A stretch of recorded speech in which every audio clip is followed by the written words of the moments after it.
Gracias, estimados suscriptores de verdadesyrumores.com por estar de nuevo con nosotros en otro episodio de Contrastes.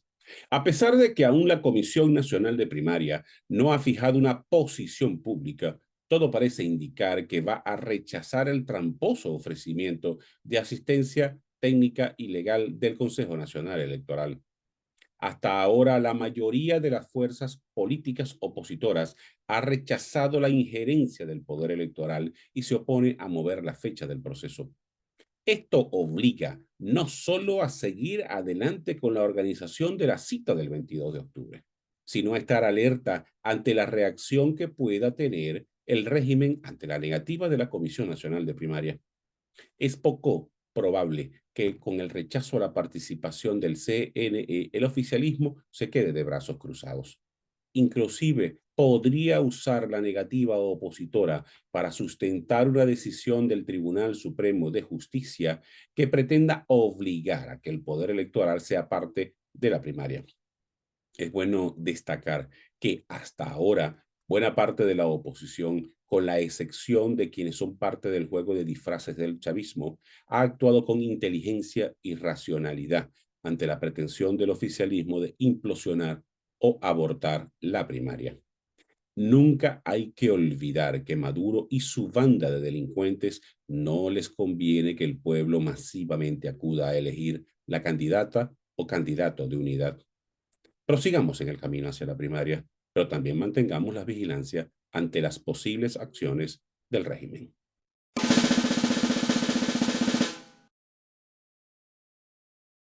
Hoy converso con el economista, profesor universitario y dirigente del movimiento Zulia Humana, Rodrigo Cabezas. Ya regresamos.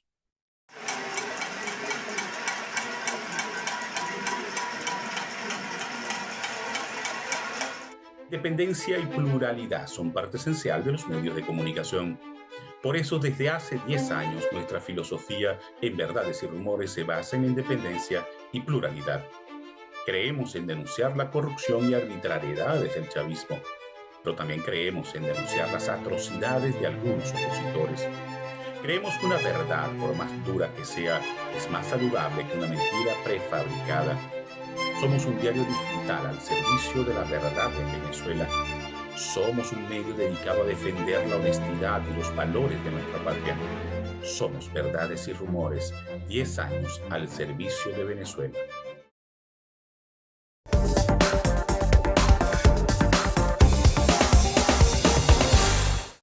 Hoy converso con el economista, profesor universitario y además dirigente político Rodrigo Cabezas, que forma parte del movimiento Zulia Humana. Rodrigo, en primer lugar, gracias por haber aceptado la invitación. Ay, a ti, Darwin, muchas gracias y un gran saludo, un gran abrazo. Este programa se está grabando el día jueves 28 de septiembre a las 8 de la noche, hora de Venezuela. Para este momento, aún la Comisión Nacional de Primarias no había decidido en torno a la propuesta que aprobó el Consejo Nacional Electoral. Ahora bien, ¿cuál es su opinión acerca de esta intempestiva decisión del CNE? Primero rechazan la participación en la primaria y ahora de pronto lo aprueban. Bueno, la vi como creo que la vio la inmensa mayoría de los venezolanos. Una pequeña picardía o torpedo que envían a la plataforma unitaria, a la Comisión Nacional de Primaria, para tratar de generar allí un marco de discusión y reabrir un debate que ya estaba cancelado, por cierto.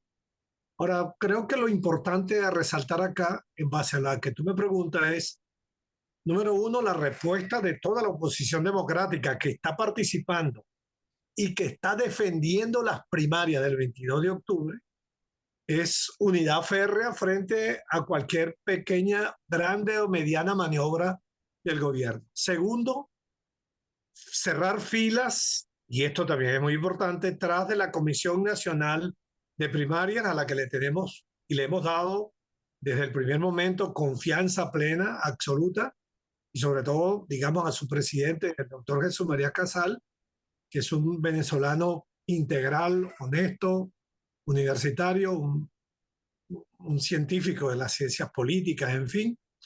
Y por supuesto, la respuesta será la que corresponda a mantener la unidad. Eh, yo era partidario de que para los efectos de los centros electorales, las escuelas, tú sabes, y el resguardo pertinente de seguridad, el CNE, el Consejo Nacional Electoral estuviera. Pero si esto va a afectar las primarias, la unidad en torno a la fecha prevista, pues yo creo que ahí la respuesta va a ser muchas gracias, pero seguimos con nuestro proceso primario y solo esperamos del Estado que respeten la voluntad popular y que permitan que el domingo 22 de octubre esto transcurra en Venezuela de manera civilizada, pacífica, que las bandas de choque, más o menos que utiliza alguna gente del PSV para sabotear actividades políticas de candidatos de la oposición venezolana, no estén a resguardo el 22 de octubre, porque además va a haber la mirada, ese día va a tener la mirada del mundo y la atención de todos los venezolanos, ¿no? Ahora, el gobierno nunca da una puntada sin dedal, eso está claro. ¿Qué es lo que busca el régimen con esta decisión? Dividir, dividir, dividir, crear cizaña, reabrir un debate innecesario. Ahora había que ir al CNE porque nos debatíamos, bueno, pero ¿se va o no se va?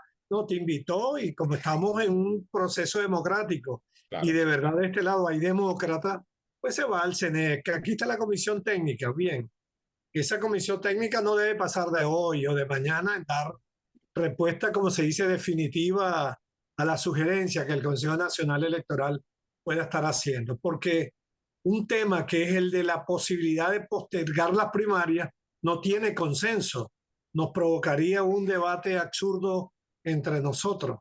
Entonces yo prefiero, y así lo hemos discutido incluso hombres y mujeres que estamos del campo de izquierda democrática respaldando este proceso, preferimos sostener nuestro 22 de octubre con su resultado, el que vaya a ser por voluntad del pueblo, este, tal y como está previsto y tal y como ha sido acordado por la Comisión Nacional de Primaria y por todos los factores que están participando, por los 13 candidatos que están participando. Ahora, ¿cuál es la evaluación que hace hasta ahora de la organización de la primaria? Entendiendo que es un proceso muy complejo de realizar en una Venezuela con una oposición dividida, pero además con tantas carencias a nivel de servicios públicos de Internet. No, mira, vale, desde el punto de vista estrictamente organizativo, claro, tengo la visión un poco más del Zulia, tú sabes, ¿no?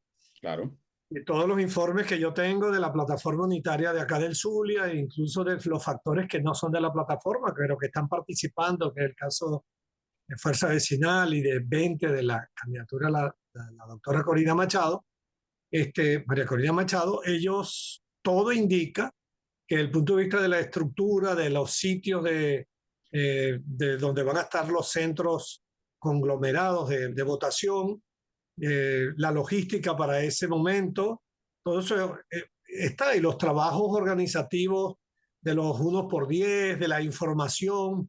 Hay 2 sistemas para informarse solamente con la cédula de identidad, ¿no? Yo le auguro, hay dificultades, Darwin, claro que las hay, vale. pero esta es una nación que está en lucha por la libertad, no solo claro que hay temas económicos gravísimos, todos los tenemos, pero subyace la necesidad de restablecer nuestra democracia. Y cuando tú dices restablecer nuestra democracia, es que ha estado cercenada nuestra libertad para elegir, para escoger democráticamente nuestro gobernante. Entonces eso es mucho más poderoso. Los tiranos, los autoritarios, nunca lo valorarán, pero la historia de la humanidad ha dejado preclaros ejemplos de que la lucha por la libertad es mucho más fuerte, tiene una fuerza atómica tremenda para movilizar la conciencia de las naciones.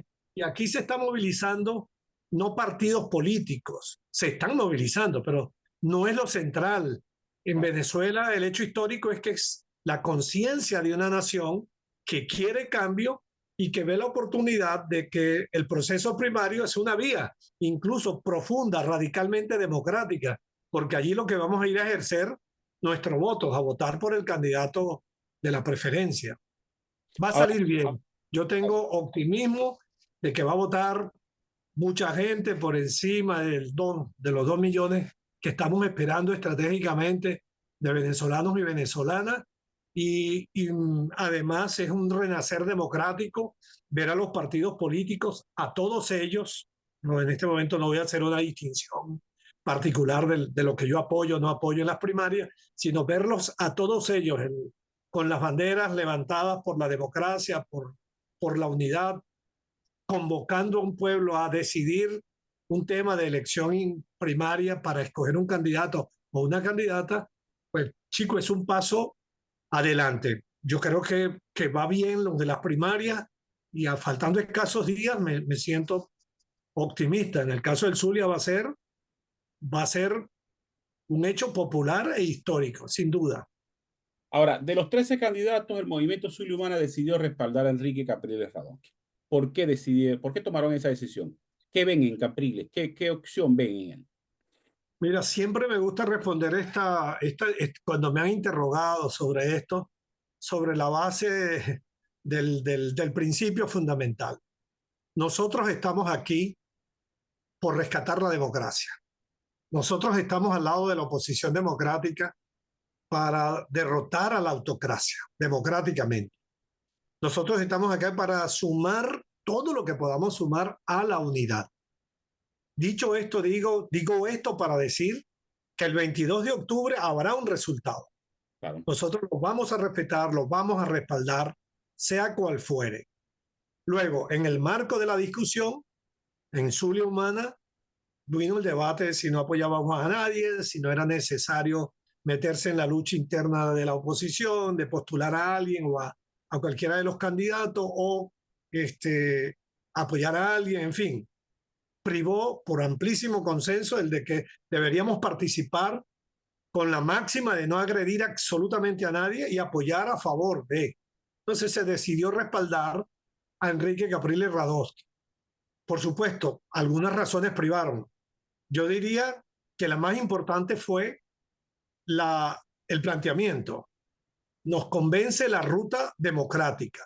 Claro. Nos convence de que se insista y ratifique Capriles, que pase lo que pase, no nos saldremos de la ruta electoral, que en el 2024 no van a dejar, digo ellos, todos ellos, dirigidos por Capriles, si es que gana, no van a dejar sin opción democrática al pueblo de Venezuela. Es decir, que no va a ocurrir el 2018 de nuevo, que nadie aquí va a llamar a la abstención ni a la violencia, que le vamos a poner un candidato y una candidata en las peores circunstancias que tengamos para competir y para que el pueblo de Venezuela lo pueda elegir presidente o presidenta. Ese compromiso con la ruta electoral es también nuestro compromiso. Segundo, el tema programático. Su convocatoria al encuentro Venezuela, que su consigna central nos gusta. Creo que viene un periodo también de encuentro de factores importantes. Su mensaje al mundo chavista. Aquí hay en este momento 3,5 millones de venezolanos que votaron por Hugo Chávez y que en el 2013 votaron por Nicolás Maduro. Esos están hoy votando por la oposición. Y es muy bueno que en un marco de reencuentro, de reconciliación nacional, de profunda democracia, de respeto a las ideas, de no persecución a las ideas, que es lo que ha ocurrido en este tiempo, persecución, encarcelamiento, tortura, etcétera, haya un planteamiento de esta naturaleza. Y finalmente, en el tema económico, nos gusta pues su planteamiento de que el gobierno que viene o prioriza el tema de la pobreza y mantiene los factores de fortaleza de la economía nacional, como es el caso de la industria petrolera, en poder de la industria, en poder del Estado, aun cuando convoque a la inversión privada, porque nadie, solo un loco, diría que la industria petrolera se puede levantar sin inversión privada, pero en los esquemas existe desde el punto de vista económico. Entonces, bueno, nos gustó ese planteamiento, lo apoyamos y estamos, bueno, trabajando para que él, además de su experiencia, alcalde, gobernador, pero con este concepto inicial, estamos con Enrique, vamos a votar por Enrique Capriles, convocamos a votar por él, Pero cuidado, no somos caprilistas. En este momento somos unitarios. En este momento somos venezolanos. En este momento estamos en esta lucha dramática aquí que todos los días nos sorprende. Cuando dije el tema de la persecución, te pido, te robo medio minuto para decir que como profesor universitario, como padre de familia, como demócrata, como hombre de izquierda, como hombre progresista, como abuelo, yo hago un paréntesis para solidarizarme con la familia del estudiante de antropología de la UCB, John Álvarez, que ha sido maltratado, torturado, le hicieron perder la visión en un ojo izquierdo unos policías que lo detuvieron para demostrar, para acusar a este muchacho, que es músico, estudiante de antropología de 23, 24 años, como terrorista. Por favor. Entonces, la solidaridad con ellos y para decir que tiene que venir un gobierno que nunca más pueda aplicar esta práctica de persecución, de tortura, que es una ignominia y que nos hace quedar tan mal en el mundo democrático planetario. Tenemos que hacer una pausa. Al regreso quiero que conversemos sobre la situación de la economía. Y hay un tema en particular que me llama mucho la atención y es un informe elaborado por el economista Asdrúbal Oliveros y la organización Transparencia Venezuela sobre las actividades ilícitas y el impacto que tienen en la economía venezolana. Hagamos una pausa, ya regresamos. Estimados suscriptores de verdades y rumores.com, si usted tiene dificultades para ingresar a nuestro portal como consecuencia del bloqueo del chavismo, solo siga las siguientes instrucciones. Ingrese a la Play Store de Google y busque la aplicación Intra. Luego pulse el botón para instalar.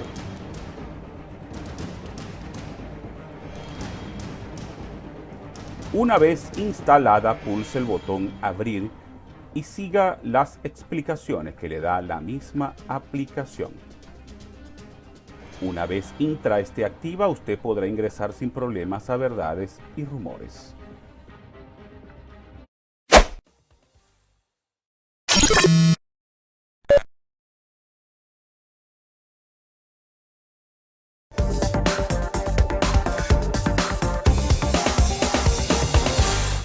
Hace pocos días, el economista Asdrúbal Oliveros y la organización Transparencia Venezuela emitieron un informe que da señales muy preocupantes sobre la economía venezolana. Por ejemplo, ellos afirman que el 16% del PIB proviene de actividades ilícitas, pero además afirman que el 56.3% del total de ingresos del régimen de Maduro provienen de actividades fuera de la ley. Esto quiere decir que la economía venezolana no solamente está en una crisis, está enferma.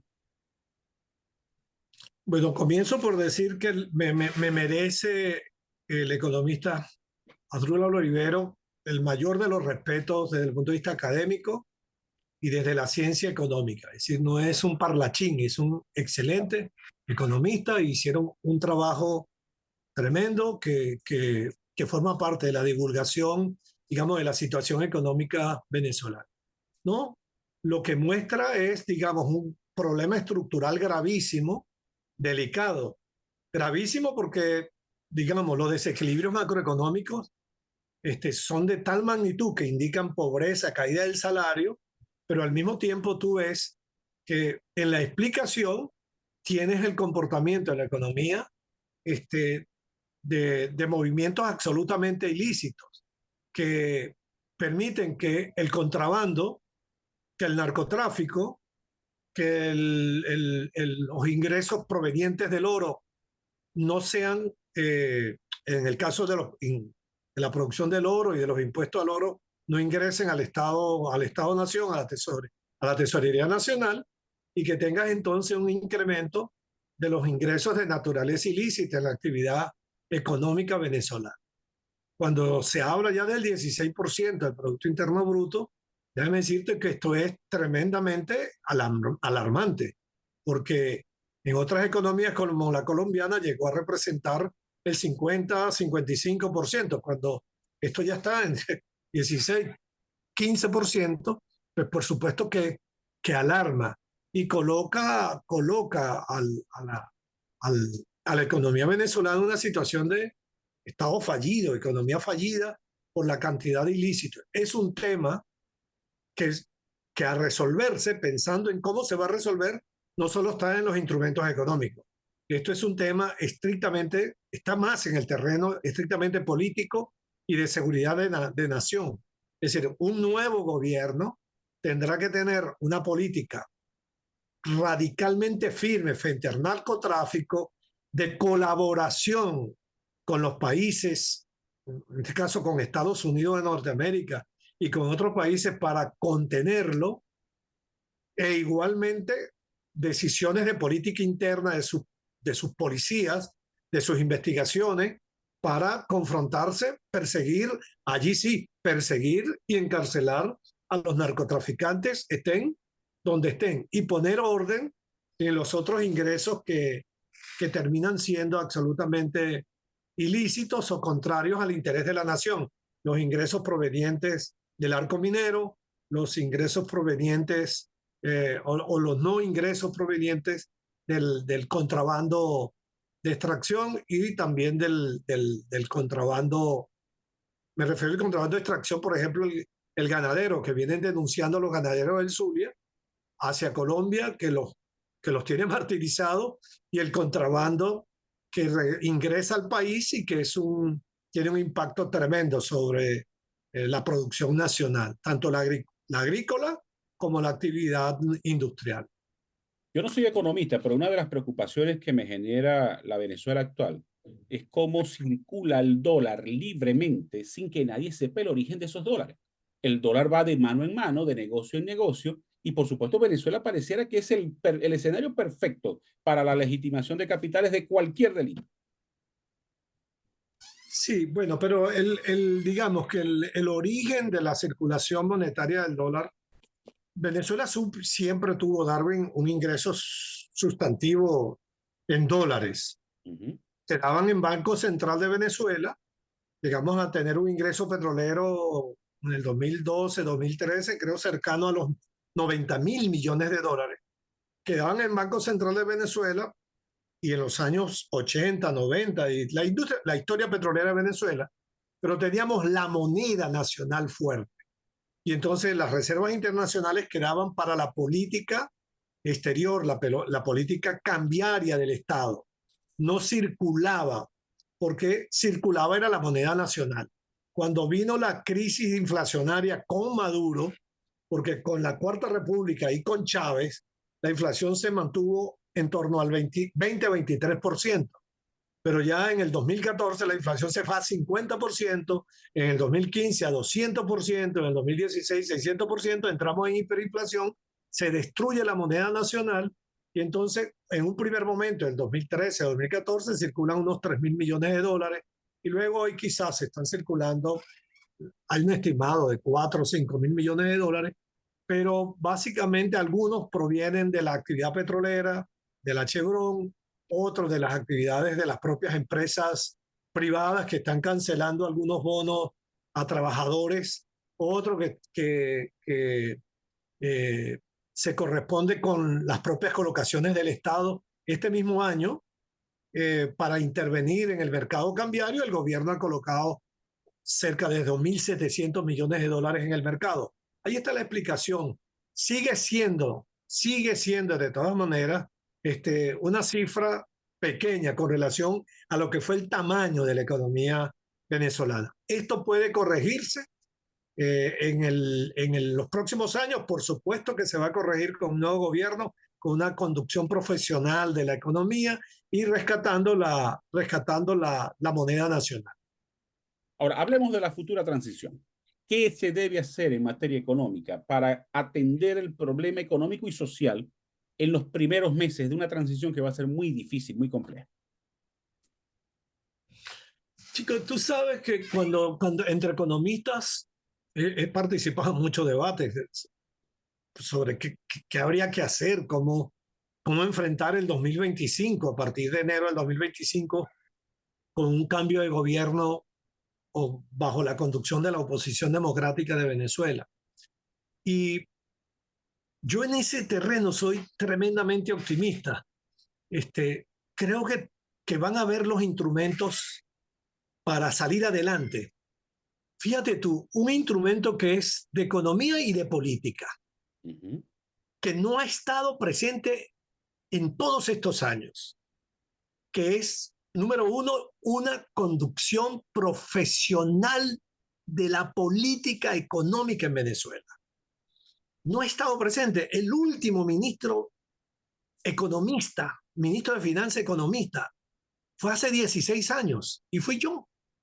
Desde hace 16 años no tiene el Ministerio de Finanzas un ministro que sepa de economía, de los temas fiscales, monetarios, cambiarios, de las políticas antiinflacionarias. Todo este país sabe que aquí nadie, no hay ningún especialista conduciendo el Banco Central de Venezuela, ni el Ministerio de Planificación, ni el Ministerio de Finanzas, ni el Ministerio de Agricultura. En fin, lo primero que va a garantizar esta oposición democrática es que va a haber una conducción. Van a tener un plantel de economistas, y los tienen, de economistas conduciendo la economía venezolana. Número dos, claridad de que el primer motor a encender, no me gusta ponerle el primero porque no es verdad que uno en economía, para la política económica, haya uno, dos, tres, hay prioridades. A ver, la prioridad, pero el motor a encender, sin ningún lugar a duda, de corto, mediano y largo plazo, es el motor petrolero, es la industria petrolera. ¿Puedes levantar la industria petrolera? Claro que sí.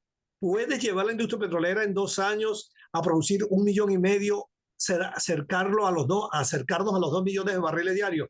Claro que sí. Más hacia los 3 años, con políticas de precio, con políticas de atención a la inversión, con una reestructuración de PDVSA interesante. Número tres, ese equipo, yo lo coloco así, va a regresar el equipo económico, el presidente o la presidenta de la nación, va a regresar a Venezuela a la globalización. Regresar a Venezuela a la globalización es que ese gobierno, con su gabinete económico, va a regresar a ocupar la silla de Venezuela en el Fondo Monetario Internacional. Hay una silla venezolana ahí que no está ocupada.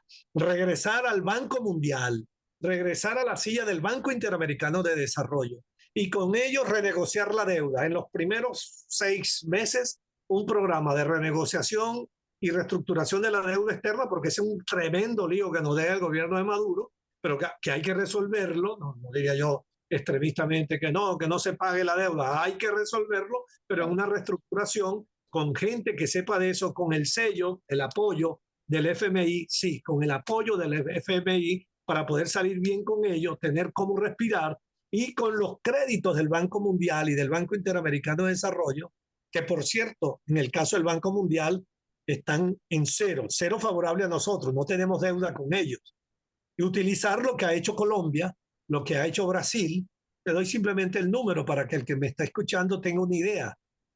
Colombia ha utilizado en los últimos 4 años 9.000 millones de dólares de préstamos de Banco Mundial y de Banco Interamericano para mejorar sus carreteras, para sistemas de riego, para vías de penetración agrícola. Y por ello allí en la frontera tú ves, cuando entras allá a Colombia, las carreteras cambian inmediatamente.